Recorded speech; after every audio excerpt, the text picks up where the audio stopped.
श्री स्वामी समर्थ. नर्मदे हर. मित्रांनो, आजचा दिवस प्रत्येक स्वामी भक्तासाठी अत्यंत महत्त्वाचा आहे, कारण आज आहे श्री स्वामी समर्थ महाराज प्रकट दिन. पण तुम्हाला स्वामी समर्थ महाराज प्रकट कसे झाले माहीत आहे का? तर आज आपण जाणून घेणार आहोत स्वामींच्या प्रकट होण्यामागची अद्भुत कथा. अक्कलकोटास स्वामींच्या दर्शनास आलेल्या एका तरुण मराठ्यास, म्हणजेच मुंबईच्या हरिभाऊ दाजीसाहेब तावडे तथा स्वामीसूत यांना महाराजांच्या जन्माचे रहस्य उलगडले.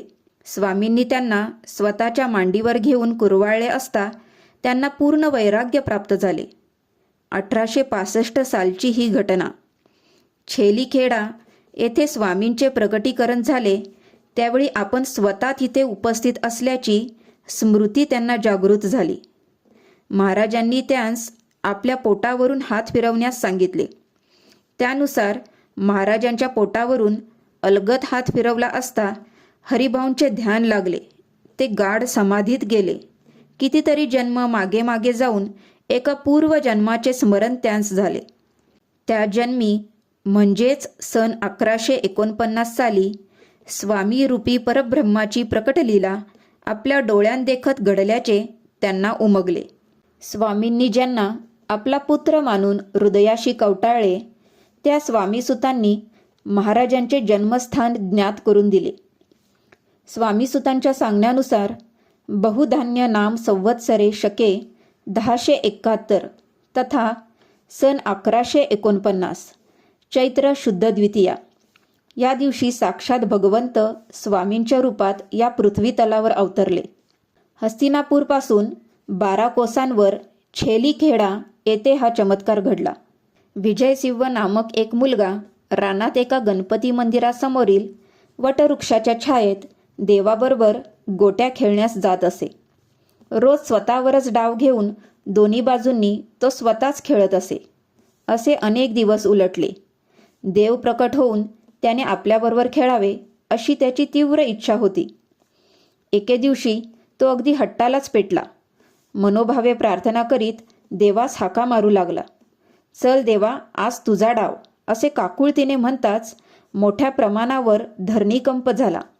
सारी चराचर सृष्टी हादरून गेली. अचानकपणे भूमी दुभंगली आणि त्यातून 8 वर्षाची गोजिरी बालमूर्ती प्रकट झाली. बाल विजयसिंहाला अत्यानंद झाला. तो देवांबरोबर गोट्या खेळू लागला. तो देव म्हणजेच श्री स्वामी समर्थ महाराज होत. महाराजांचे प्रकटीकरण हे धर्मग्लानीच्या काळात झाले. मीच राम होतो, मी कृष्ण होतो असे म्हणणारे महाराज सन 1149 साली हस्तिनापूरपासून 24 मैलांवर असलेल्या बेगमपूर गाव हद्दीजवळ कर्नाल जंगलाच्या सीमारेषेवर धरणी दुभंगून 8 वर्षाच्या बालकाच्या रूपात प्रकट झाले. मानवी देहधारी या भगवंताला आयुष्याच्या अखेरीस स्वामी समर्थ असे नामाभिधान मिळाले. स्वामी समर्थ महाराज आपल्या आयुष्याच्या अखेरच्या पर्वात अक्कलकोट येथे दाखल झाले. सन 1149ला प्रकट झाल्यापासून 1856 साली अक्कलकोट येथे येण्यापूर्वी त्यांची 700 वर्षाची कारकीर्द. या कारकिर्दीत महाराजांनी अखंड भ्रमंती केली. चैत्र शुद्ध द्वितीया स्वामीरूपी प्रत्यक्ष परब्रह्माचा पृथ्वी तळावरील अवतरणाचा दिवस. याच तिथीस श्री गणेश दशभुज वल्लभेश रूपात प्रकट होऊन योगमायादेवी वल्लभेबरोबर विवाहबद्ध झाले. मंगलमूर्ती स्वामी महाराज हे श्री गणेशाचेच रूप. अलौकिक सामर्थ्यवान अशा परमात्म्याचा तो सगुण साकार अवतार. चैत्र शुद्ध द्वितीया हा आमच्या लग्नाचा दिवस असे म्हणून स्वामीसुतांच्या वक्तव्याला त्यांनी दुजोरा दिला. जयंती उत्साहाला प्रोत्साहन दिले. स्वामीसूत ह्यावेळी जे अभंग म्हणत त्यात महाराज रंगून जात, गोट्या खेळत. स्वामीसुतांमुळेच स्वामींच्या प्रकटीकरणाची चैत्र शुद्ध द्वितीया ही तिथी ज्ञात झाली. पुढे नगर येथील ज्योतिषी नाना रेखींकडून स्वामीसुतांनी त्यांना उमगलेल्या या तिथीनुसार कुंडली मांडून घेतली, ज्यावर स्वामींनी शिक्कामोर्तब केले. त्यानंतर स्वामीसूत 1871 पासून अक्कलकोटास व पुढे मुंबईत स्वामींचा जयंती उत्सव साजरा करू लागले. तर ही होती श्री स्वामी समर्थ महाराजांच्या प्रकट होण्याची अद्भुत कथा.